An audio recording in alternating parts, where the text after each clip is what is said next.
Hello, slightly different video because the light in my office where I film all my content is right on the screen, so I can't see anything. So I'm gonna do this from the lounge. My TV's currently on mute. I'm not going to show you the music video. Geez, well, what a good song. I don't want to be copyrighted. So. This isn't a review of a wrestling show as such. This is a review of Mr Mcmahon. Yes, I've watched all 6 episodes. I'm quite proud of myself. I've watched it in the space of about 3 weeks. For me, that's like watching a whole episode of Raw. I know, I'm really slow. So, what did I think? Personally, there's way more questions than answers for my liking. I don't think they delved into it enough. There's more about Vince that I'd like to know. Like, some of it is very distasteful, especially the last few episodes. Really, I don't know. There's certain things in there that I'd like to know more about. I think there was too much time on the company and what the company may or may not or shouldn't have done than there is about actual Vince. It felt to me, I don't agree with what Bruce Pritchard said, but Bruce Pritchard in one of the episodes, he said he didn't like it. He said it was a vindictive piece against Vince. A lot of people would be watching it because of Vince and because of wrestling. If you're a wrestling fan, you're going to watch it. My personal opinion about Vince has always been the same. There's two or three different Vinces. There's the Vince that you would see on screen, the character that he portrayed, megalomaniac, evil. There's the promoter, who I believe is one of the greatest entertaining promoters of all time. I totally agree. I totally think that's true. I mean, there's people out there who have different opinions. Hey, that's life. That's what we're here for. We wouldn't be watching wrestling. Hogan can take all the credit for this, but I'm not going to give him any because I don't like the guy. Brother. Vince created, well, his dad did, actually. Let's get our facts straight. His dad created what is World Wrestling Entertainment, what was World Wrestling Federation, what was Worldwide Wrestling Federation.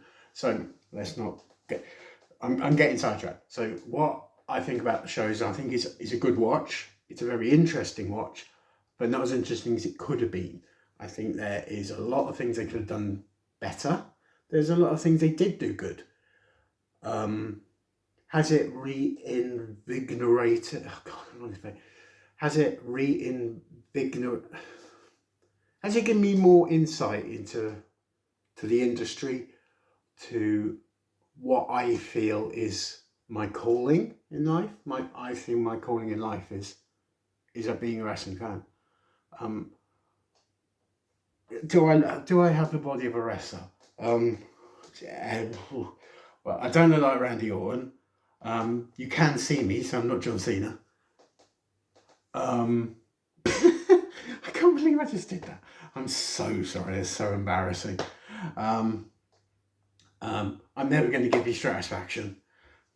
Let's be honest, I'm not. I don't have Latino heat. Eddie. I'm not a technical masterpiece. I'll never be a wrestler. I'll never entertain the masses or the millions. Oh, millions! I'll never do that.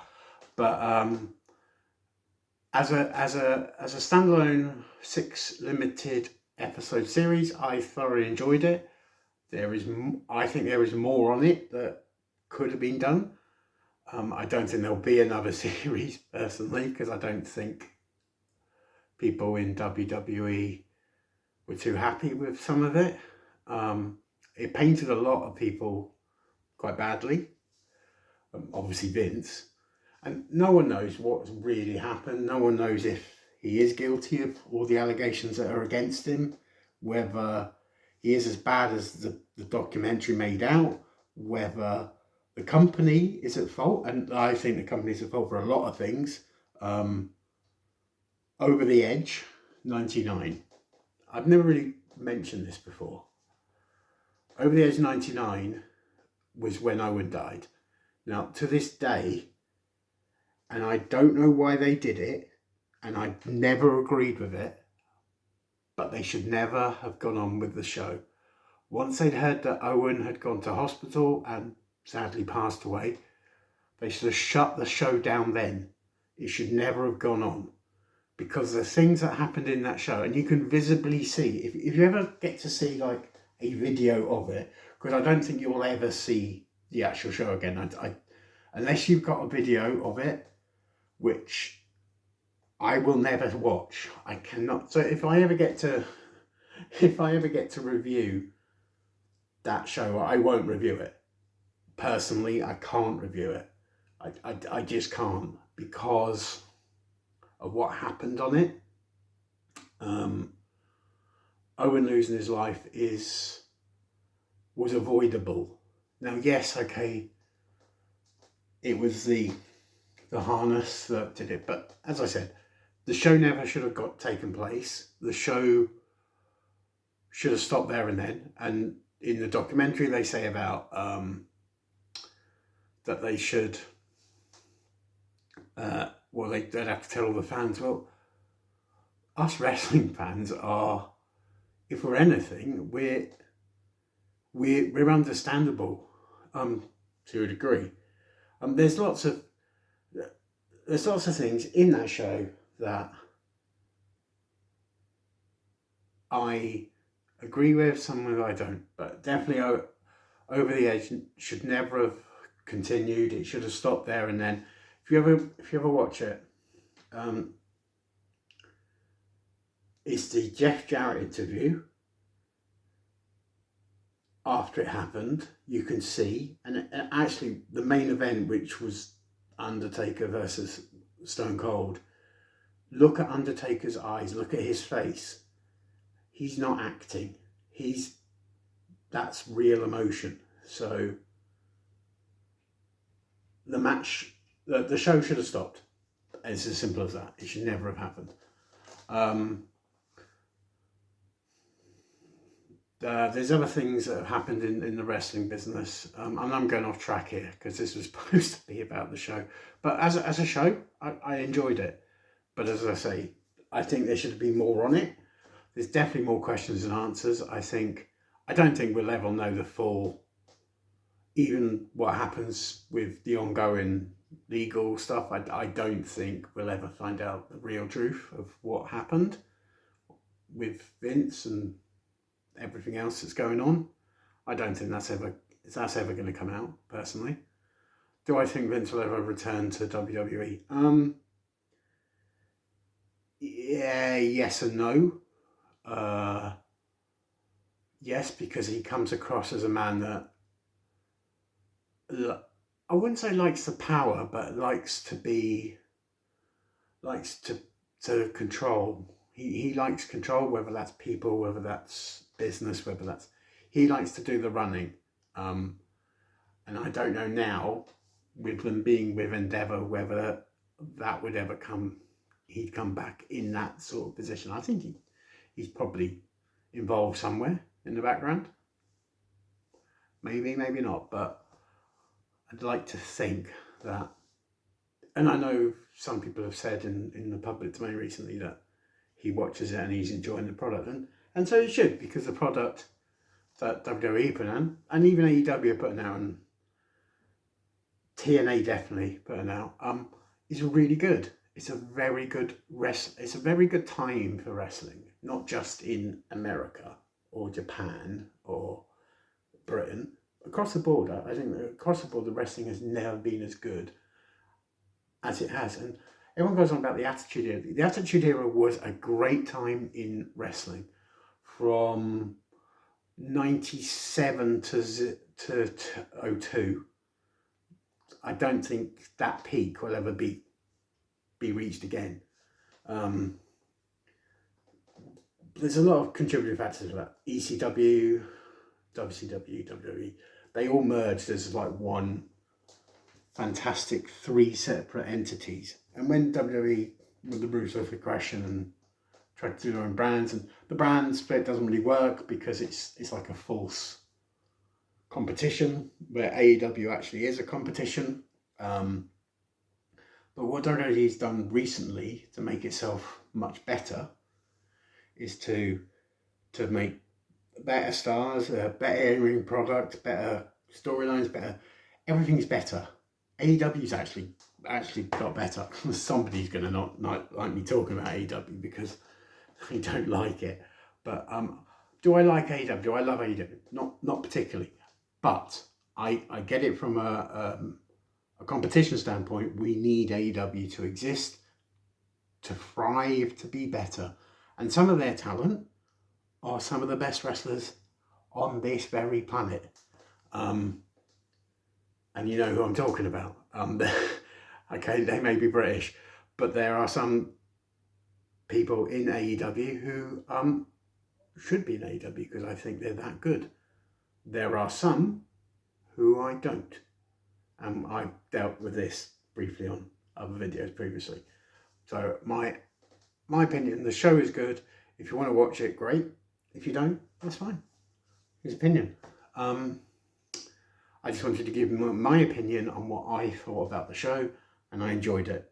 But as I say, there's more questions than there is answers, which for me is actually quite a good thing because like it keeps me involved, it keeps me intrigued, it keeps me relevant.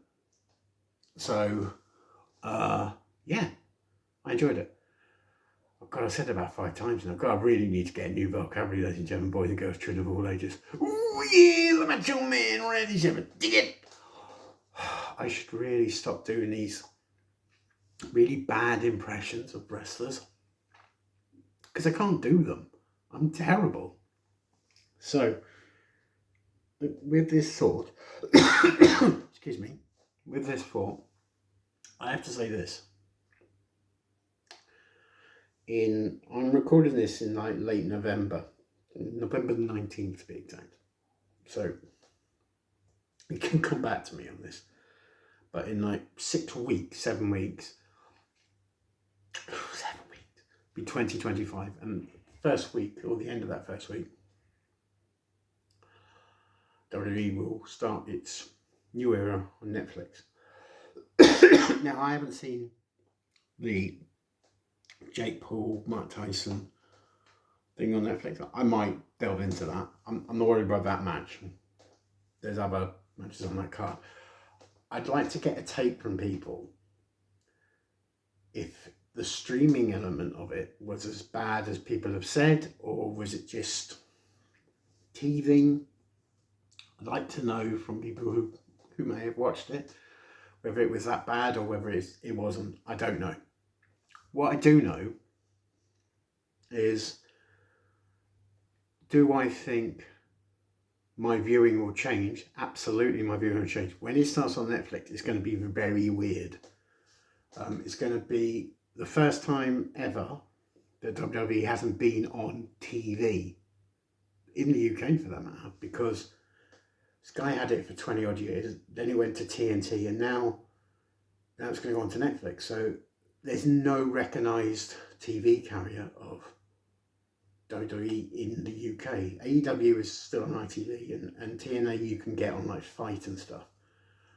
There are other websites you can find your stuff if you want to. At the moment, that may change in January. So I'm intrigued to where this takes us, where it takes me, and where it takes this channel. Well, that's to be determined. I don't know if come January whether I'll be able to review any of the old stuff. As far as I'm aware, I will still be able to, but if anyone knows any different, please feel free to tell me. But I don't know. But yeah, There may come a point when this channel ceases. I hope not. I had no intention of closing this channel. I have no intention of to use Wrestling Parents tapping out, because, you know, Will Nitro doesn't tap out. I'm not going to cry, Uncle, Baby Joe.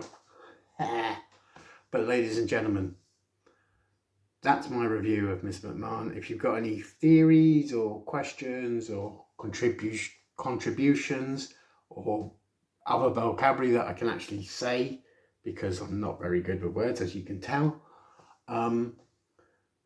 Yes, so thank you for reviewing it. Thank you for watching my videos. Thank you for being there. Oh God, I'm turning into Savage again. I do apologise.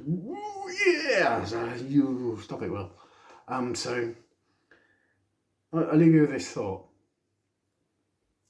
If you think wrestling is just people in the ring throwing their bodies around for entertaining, that's only part of the story.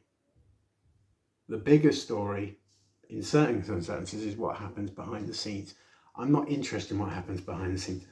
I'm interested in that very ring and what happens there on a weekly basis, on Raw, on SmackDown, on Dynamite, on NXT, on Impact, on Explosion, on Rampage, on Collision, anything, any wrestling show.